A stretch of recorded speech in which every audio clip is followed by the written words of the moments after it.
बिहार विधानसभा चुनाव 2025 सिर्फ एक राज्य का चुनाव नहीं, बल्कि देश की राजनीति की दिशा तय करने वाला जनादेश साबित हुआ है।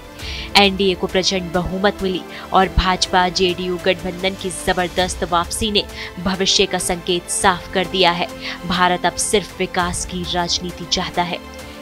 केंद्रीय मंत्री और भाजपा के वरिष्ठ नेता गजेंद्र सिंह शेखावत ने बिहार के नतीजों को देशव्यापी संदेश बताते हुए कहा, ये चुनाव जंगल राज बनाम विकासवाद का था और जनता ने विकास को चुना है।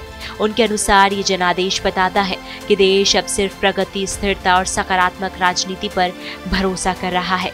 भाजपा, जेडीयू, हम और वीआईपी एनडीए गठबंधन के सभी दलों के संगठनात्मक तालमेल और सामूहिक चुनावी शक्ति की शेखावत ने जमकर तारीफ की।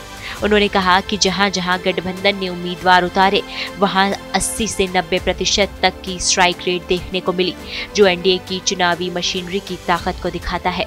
शेखावत ने विपक्ष पर सीधा हमला बोलते हुए कहा, अब झूठ, भ्रम और नकारात्मक की राजनीति की कोई जगह नहीं बची। उन्होंने कहा कि यह पहली बार हुआ है कि जनता ने झूठे नैरेटिव और वोट चोरी जैसे इल्जामों के खिलाफ भारी मतदान से जवाब दिया। केंद्रीय मंत्री ने चुनाव प्रचार के दौरान विपक्ष द्वारा की गई स्तरहीन टिप्पणियों को लेकर भी कड़ी प्रतिक्रिया दी।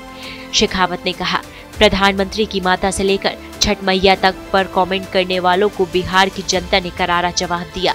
जो सरकार बनाने की बात कर रहे थे, दहाई तक भी नहीं पहुंच पाए।